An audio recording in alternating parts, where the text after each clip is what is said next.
અને યોગેશ કાકાની આ લોકોએ કોઈ જગ્યાએ વાત નથી માની. છેલ્લે યોગેશ કાકા એવું કીધું હતું કે અમારે તમારા લાકડે હરગવાનું. આ કેટલો મોટો સંદેશો કહેવાય વડોદરાના સંસ્કારીજનો વિચારો.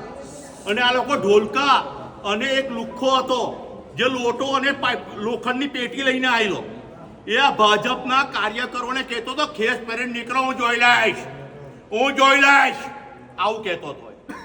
અને એને ભાજપના ખેસ પહેરાઈને જબરજસ્તી ઢોલકા લઈને મોકલ્યા. એટલે એ ભાજપ માટે બી કલંક કહેવાય.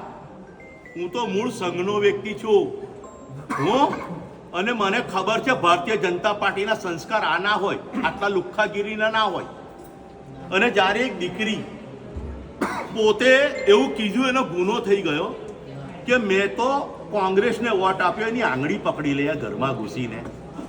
અને તે બી પાદરા ન કોઈ ધારાસભ્ય, અને પોતાની જાતને ક્ષત્રિય કેવડાવતો હોય. આ ક્ષત્રિય જાત પર કલંક છે.